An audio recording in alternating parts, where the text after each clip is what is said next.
தமிழ்நாட்டில் தங்க தளபதியின் ஆட்சி வளர்ந்ததை முன்னிட்டு இன்று சோழவந்தான் தொகுதியின் சட்டமன்ற உறுப்பினருமான அண்ணன் கருப்பையா அவர்கள் நமது தொகுதிக்கு வந்து பொதுமக்களுக்கு வந்து நன்றி சொல்ல வந்திருக்காரு.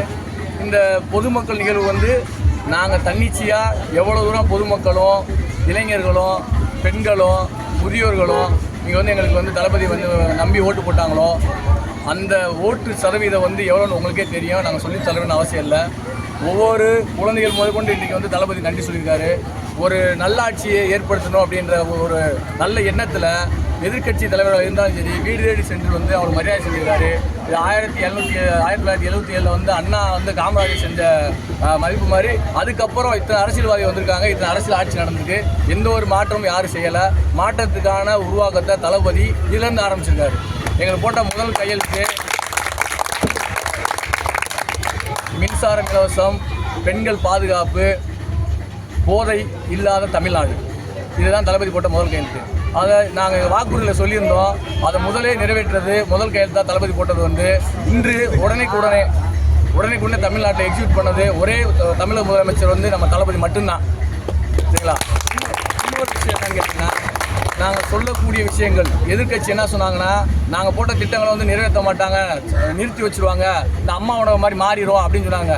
இன்றைக்கி தங்க தளபதி எங்கள் தளபதி செஞ்ச விஷயம் 1000 ரூபா பெண்கள் கொடுத்ததை வந்து நாங்கள் நிறுத்தலை. 2500 வந்து எங்களோட வந்து செயல்பாட்டில் இருக்குது. அது கொஞ்சம் காலதாமதம் ஆகும், அதையும் செய்வோம், நிறைவேற்றும்னு சொல்லியிருக்காரு. இன்றைக்கி பார்த்தீங்கன்னா எல்லாத்துக்கும் 1000 ரூபா ஏறி இருக்குது.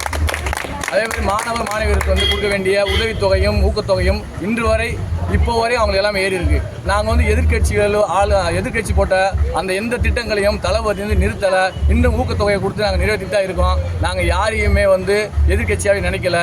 நாங்கள் வந்து எல்லாத்தையும் அரவணைச்சு சொல்லி தான் தளபதி செஞ்சிட்ருக்காரு. நாங்கள் நடத்துகிற ஆட்சி வந்து மக்களுக்கான ஆட்சி, ஏழைகளுக்கான ஆட்சி, பெரியவர்களுக்கான ஆட்சி, விவசாயிகளுக்கான ஆட்சி என்பதை இதமும் தெரிவித்துள்ளோம். உங்கள் தொகுதி எம்எல்ஏ வந்து சபாநாயகர் உங்களுக்கு மனசு எப்படி இருந்துச்சு? சந்தோஷம். இது வந்து எங்களோட தாவேகாவின் தமிழக வெற்றி கழகத்தின் முதல் தேர்தல். எங்கள் தளபதி முதல் வந்து பதவியேற்கிறாரு. அதுக்கு வந்து அவர் பதவியேற்பு விழாவுக்கு எங்கள் தொகுதியில் உள்ள வேட்பாளர் அவருக்கு வந்து பதவி பிரமாணம் செஞ்சு வச்சார். வந்து எங்கள் தொகுதி பெரிய பெருமை. சபாநாயகர் என்ற பதவி வந்து இனி அவருக்கு ஒரு கல்வெட்டில் பொருட்களாக எழுதி வச்சது. சட்டசபையில் எப்பயுமே இந்த தொகுதி வேட்பாளர் வெற்றி வேட்பாளர் அண்ணன் கருப்பையா பேர் அங்கே நிர்ணயிச்சிருக்கோம். இந்த தொகுதியில் வந்து இந்த வெற்றியை வந்து முன்னாடி வந்து ரொம்ப பெருசாக எதிர்பார்த்தீங்களா? அந்த மாதிரி ஒரு மாதம் அவர் எதிர்பார்த்தீங்களா? எங்கள் தாவேக நிர்வாகிகள் வந்து இவ்வளோ தூரம் வரும்ன்றது வந்து எங்கள் எதிர்பார்ப்பு உண்மைக்கே இருந்துச்சு. நாங்கள் வந்து மற்றவங்க மாதிரி இது வராது, போகாது, செய்யாது அப்படின்னு ஏலம் செஞ்சவங்களுக்கு தான் இந்த கேள்வி நீங்கள் கேட்கணும். உங்கள் பேர் சார்? தியாகராஜன், தெற்கு ஒன்றிய செயலாளர், வழக்கறிஞர் குழு, மாநில சட்டக்குழு. உங்கள் பேர்? சிறுவாலை விஜயனார், மதுரை மேற்கு ஒன்றியம்.